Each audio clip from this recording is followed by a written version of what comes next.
एक ना क्वेश्चन रहता है बच्चों का कि नेट और जेआरएफ में डिफरेंस क्या होता है, उसका एग्जाम पैटर्न क्या होता है, उसका सिलेबस क्या है और उसकी कट ऑफ कितनी जाती है। इसमें 3 पार्ट्स हैं, पार्ट ए, पार्ट बी और पार्ट सी, और हर पार्ट में नेगेटिव मार्किंग है। बस इनमें डिफरेंस क्या होता है ना, इनमें कट ऑफ का डिफरेंस होता है। Hello everyone, myself Aastha, I welcome you all to PW platform. I hope कि आप सभी अच्छे होंगे और आपने इस वीडियो के थंबनेल को देख करके क्लिक करा है, तो डेफिनेटली मैं ये एक्सपेक्ट करती हूँ कि आप या तो नेट की प्रिपरेशन करने वाले हैं, स्टार्ट करने वाले हैं, या ऑलरेडी उसकी प्रिपरेशन की जर्नी में हैं। तभी आप क्या है उसका एनालिसिस देखना चाहते हैं एग्जाम का।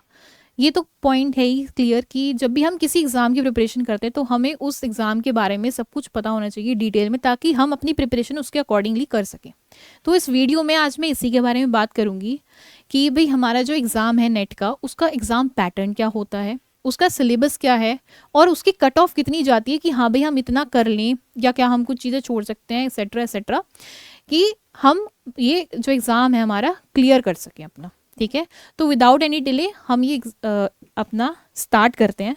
ये मेरा जो है टेलीग्राम चैनल का लिंक है, ये आप ज्वाइन कर सकते हैं फॉर न्यू अपडेट्स रेगुलरली।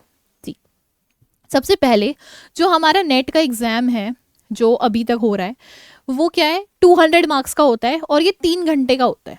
ठीक है, अब तो ये कंप्यूटर बेस्ड होने लगा है, उससे पहले ये ऑफलाइन होता था, बट उससे हमारे प्रिपरेशन में तो कोई फ़र्क नहीं आएगा। अब वैसे ये कंप्यूटर बेस्ड होता है। ठीक है, इसमें 3 सेक्शन होते हैं, चाहे कोई भी सब्जेक्ट हो। हम तो अभी केमिकल साइंसेस की बात कर रहे हैं। इसमें 3 पार्ट्स हैं, पार्ट ए, पार्ट बी और पार्ट सी।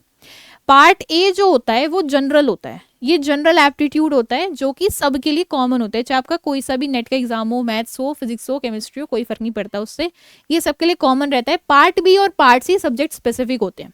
ठीक है, और तीनों ही पार्ट करने कंपलसरी होते हैं बच्चे के लिए, मतलब हमारे लिए ये तीनों ही पार्ट करने कंपलसरी हैं। बस इनके अंदर जो क्वेश्चंस हैं उनमें हमें चॉइस मिलती है। अब वो कैसे मिलती है, पार्ट ए में जो हमारा मैथ्स एप्टीट्यूड वगैरह क्वेश्चंस आते हैं वो टोटल होते हैं हमारे 20 क्वेश्चंस होते हैं, जिसमें से हमें 15 क्वेश्चंस अटेम्प्ट करने होते हैं और हर क्वेश्चन 2 नंबर का होता है, 2 मार्क्स का ईच। ठीक, फिर जो हमारा पार्ट बी और पार्ट सी जो सब्जेक्ट स्पेसिफिक है, पार्ट बी में भी 2 नंबर के क्वेश्चंस होते हैं। टोटल 40 क्वेश्चंस होते हैं और हमें अटेम्प्ट करने होते हैं 35 क्वेश्चंस अटेम्प्ट करने होते हैं। ठीक है, तो हमारा 35 टू जो हमारा अप्रॉक्स इतने नंबर बन सकते हैं अगर हम क्या कर लें, इसको अच्छे से अटेम्प्ट कर लें, अगर सारे क्वेश्चंस हमने अटेम्प्ट कर लिए तो।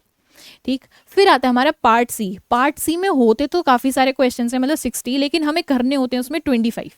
ठीक है, और एक क्वेश्चन इसमें 4 नंबर का होता है। तो जो पार्ट सी है वो कंसीडर करा जाता है कि ये मैक्सिमम स्कोरिंग, मतलब एक स्कोरिंग पार्ट है। अगर आप इसमें भी अच्छे से क्वेश्चन कर लोगे तो काफ़ी सारे नंबर तो यहीं से आप ले सकते हो। ठीक है, अब क्वेश्चन आता है कि इसमें नेगेटिव मार्किंग है, तो हाँ इसमें ना नेगेटिव मार्किंग होती है और हर पार्ट में नेगेटिव मार्किंग है, मतलब हर क्वेश्चन का 25%, जितना भी मार्क्स है उसका 25% कर लो, उतना नेगेटिव मार्किंग है अगर आपको वो गलत हो जाता है तो। For example part a part b में दोनों के दोनों क्वेश्चन जो हैं 2-2 नंबर के, दोनों में ही क्वेश्चंस जो हैं 2-2 नंबर के आते हैं। तो अगर नेगेटिव मार्किंग होती है तो आपका 0.5 कट जाएगा। वहीं अगर पार्ट सी का क्वेश्चन गलत हो गया तो सीधा आपका 1 मार्क्स कट जाएगा। ठीक है, I think regarding the parts आपको ये सब क्लियर हो गया होगा चीज़ें, है ना। अब एक मैं आपको इसमें ना टिप देना चाहती हूँ, जो पार्ट सी होता है ना इसमें ना 60 क्वेश्चन होते हैं। जब हम करने बैठते हैं ये क्वेश्चन, मतलब जब हम पार्ट सी पे आते हैं तो 60 क्वेश्चन से ना हम स्टार्टिंग में ही थोड़ा ज़्यादा टाइम लगाने लग जाते हैं। ये बस एक थोड़ी सी वो है आपके लिए कि स्टार्टिंग में अगर आपको लग रहा है कि कुछ क्वेश्चंस हार्ड हैं तो ना उनको स्किप कर दो, क्योंकि आपको 60 में से ना 25 क्वेश्चंस ही करने होते हैं। कई बार होता है कि लास्ट में ना आपको बहुत आसान इजी क्वेश्चन मिल जाते हैं, तो आप उन पे जाना सीधा, इंस्टेड ऑफ कि आप हार्ड पे अपना टाइम वेस्ट करो और वो हो भी ना, और हो भी जाए तो गलत हो जाए, है ना। तो इससे बेटर है कि आप आसान क्वेश्चन चूज करो। वो 25 चूज करने काफ़ी आसान होते हैं 60 में से, क्योंकि बहुत ज़्यादा वेराइटी होती है उसमें। ठीक है, और ये भी देखा गया है कि ये जो सी पार्ट है ना, क्योंकि हर एक क्वेश्चन 4 नंबर का होता है, तो यूजुअली ये काफ़ी कंसेप्चुअल और थोड़े लेंथी क्वेश्चंस होते हैं कंपैरेटिव टू बी के। तो और ये स्कोरिंग भी होता है सी, अगर अच्छे से कंसेप्ट वगैरह क्लियर होते हैं तो हमारे सब्जेक्ट के, तो स्कोरिंग होता है। ठीक है, अब हम आते हैं नेक्स्ट इसके सिलेबस पे। ये तो हमने देख लिया कि भाई एग्जाम जो है वो किस तरीके का हो रहा है। 3 घंटे का है, हमें जो है 3 पार्ट्स हैं, 200 मार्क्स का टोटल का हमारा क्वेश्चन पेपर है, और कितने कितने क्वेश्चंस होते हैं और कितने हमें अटेम्प्ट करने होते हैं। और हाँ, आप ना एक्स्ट्रा अटेम्प्ट कर नहीं पाते हो इसमें, मान लो कि आपने सोचा कि चलो मैं तो 16 17 क्वेश्चन कर लूँगा या कर लूँगी कि मेरे क्या पता पहले ही गलत हो जाए। तो एक्चुअली अब जो ये पेपर होता है वो कंप्यूटर बेस्ड होता है। अब कंप्यूटर फीड ही नहीं करता आपका 15 से अगर आप एक्स्ट्रा लगाने जाओगे ना आंसर, तो वो कह देगा कि maximum attempt already has been reached. ठीक, तो 15 से ज़्यादा आप अटेम्प्ट नहीं कर सकते हो। पहले होता था जब ऑफलाइन होता था तो आपको क्या करना होता था ना, ऑफलाइन के केस में स्टार्टिंग के 15 ही कंसिडर करते थे, बाकी निगलेक्ट कर देते थे। ठीक है, देखो सिलेबस CSIR नेट का और गेट का ऑलमोस्ट सेम ही रहता है। थोड़ा वास्ट सिलेबस है कंपैरेटिवली, और इतना वास्ट सिलेबस यहाँ पर लिखना थोड़ा पॉसिबल नहीं हो पाता। तो इसलिए मैं जो PDF है प्रॉपर, जो अभी हमारा रीसेंट एग्जाम हुआ है दिसंबर 2024 का, बिल्कुल लेटेस्ट सिलेबस आपको मैं PDF की फॉर्म में लिंक इन डिस्क्रिप्शन बॉक्स आपको मिल जाएगा। बाकी ओवरऑल मैं ओवरव्यू बता देती हूँ कि आपका सिलेबस में होता क्या है। आपकी मेन केमिस्ट्री 3 पार्ट्स में है, फिजिकल केमिस्ट्री, इनऑर्गेनिक केमिस्ट्री और ऑर्गेनिक केमिस्ट्री। ये तो हमें पता ही है। फिजिकल केमिस्ट्री में जो हम जैम का पढ़ के आते हैं ना, बस उससे एक एक्स्ट्रा लेवल हो जाता है नेट में या गेट में भी। ठीक है, तो जैसे ही क्वांटम हो गया, मॉलिक्यूलर स्पेक्ट्रोस्कोपी हो गई, इलेक्ट्रोकेमिस्ट्री हो गई, chemical kinetics, chemical thermodynamics, statistical, surface, group theory, polymer तो काफी छोटा सा चैप्टर है पर क्वेश्चन पूछे जाते हैं इससे भी नेट में, solid state, equilibrium, photochemistry and more.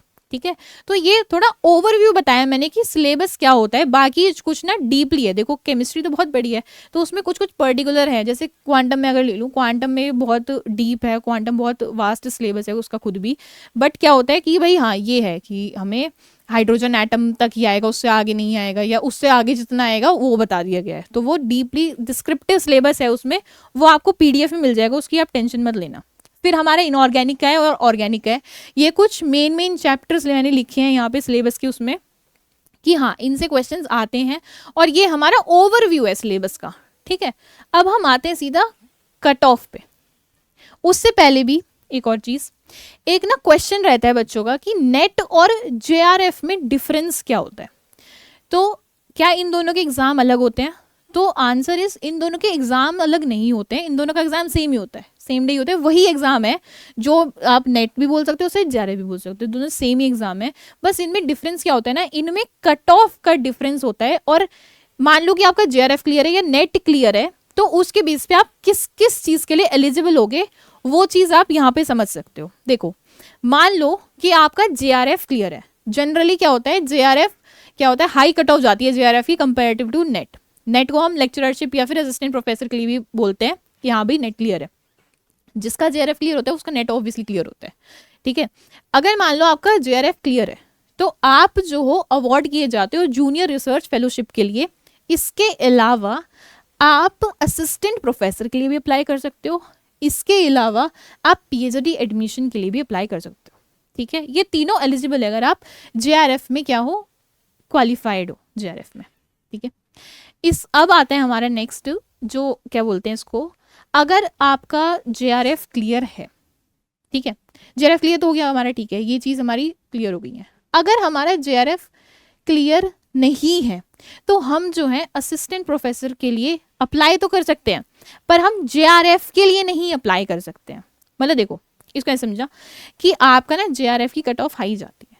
Clear, JRF की जब कट ऑफ हाई जाएगी ना, तो उस केस में आप जूनियर रिसर्च फेलोशिप तो ले लोगे। मान लो आपने ये कट ऑफ क्लियर कर ली JRF की, आप उसमें ना JRF के लिए एलिजिबल हो, आपको पैसा मिलेगा अगर आप PhD एडमिशन ले लेते हो तो। ठीक है, आप PhD एडमिशन भी ले सकते हो। आप PhD में जब एडमिशन ले लोगे तो आपको फेलोशिप भी मिलेगी, प्लस आप असिस्टेंट प्रोफेसर बनने के लिए भी एलिजिबल होगे। पर वही अगर आपका JRF क्लियर नहीं है बट आपका नेट क्लियर है, तो उस केस में क्या होगा कि भाई आप जब PhD, आप उस केस में भी PhD में एडमिशन ले सकते हो, उस केस में भी आप PhD में एडमिशन ले सकते हो, बट उस केस में आपको फेलोशिप नहीं मिलेगी, मतलब पैसा नहीं मिलेगा। बट आप इसमें असिस्टेंट प्रोफेसर के लिए अप्लाई कर सकते हो। बस इनमें ना ये मेन डिफरेंस होता है JRF में और नेट में बस। और दूसरा डिफरेंस ये होता है कि इनकी कट ऑफ थोड़ी डिफरेंट होती है। बाकी ये आपके पास आई थिंक ये क्लियर हो गया होगा अब नेट और JRF में क्या डिफरेंस होता है। ठीक है, अब हम सीधा आते हैं इनकी कट ऑफ पे। जैसे मैंने बताया कि JRF की कट ऑफ जनरली ना थोड़ी हाई जाती है एज कम्पेयर टू नेट से। तो पहले हम यही देखते हैं कि भाई JRF की कट ऑफ कितनी गई है पिछले 5 सालों में, या पिछले 5 हमने जो नेट के एग्जाम देखे हैं उनमें कैसी गई है कट ऑफ। तो देखो जो हमारा जून 2024 था, ये डिफरेंट कैटेगरीज के लिए मैंने यहाँ पर ऑफिशियल साइट से ही परसेंटेज में मार्क्स लिख रखे हैं। हमारी ये परसेंटेज में, क्योंकि हमारा जो पेपर होता है वो 200 मार्क्स का होता है, तो इसको अगर हम ट्वाइस कर देंगे तो हमारा एग्जैक्ट मार्क्स निकल जाएगा कि हाँ भाई हमें इतने मार्क्स चाहिए।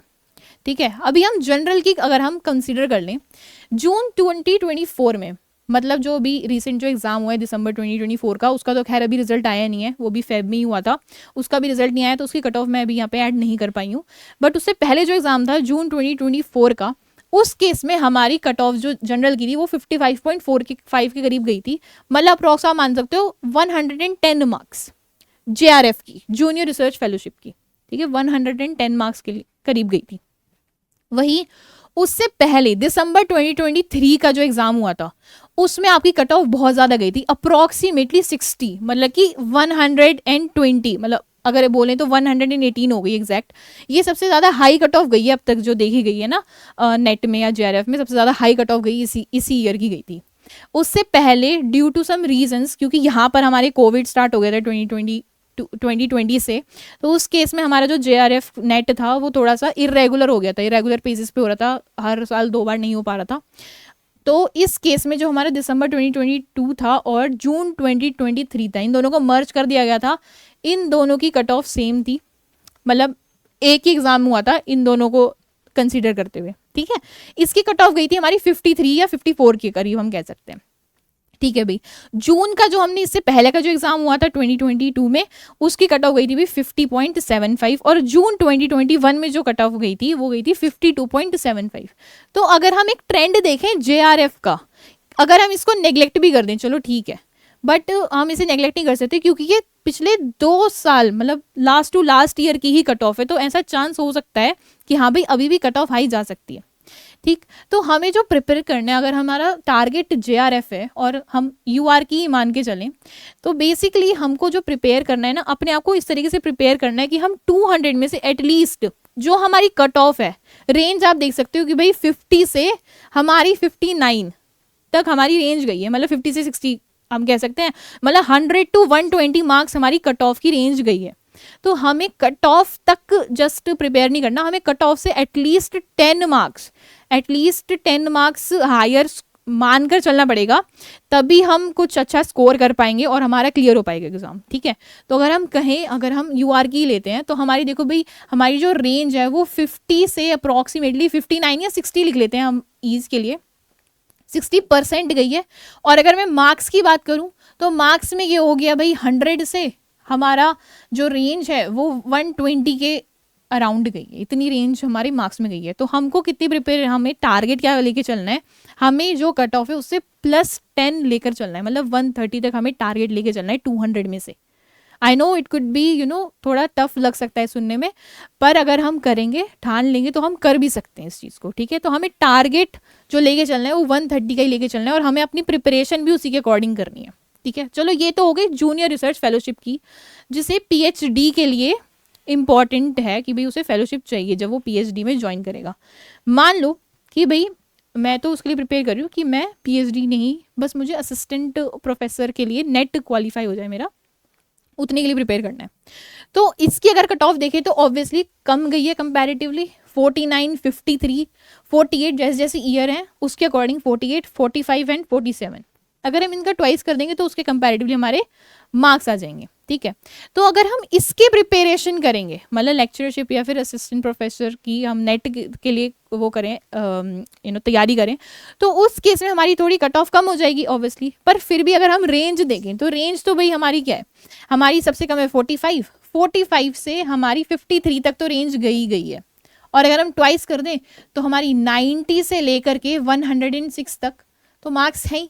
तो मतलब हमें एटलीस्ट अगर मैं कहूँ तो 120 तक हमें स्कोर लेकर चलना है कि हाँ हमें 120 तक टारगेट करना है, मतलब 120 तक हमें टारगेट करना ही पड़ेगा, तब जाके हमारा नेट क्लियर होगा।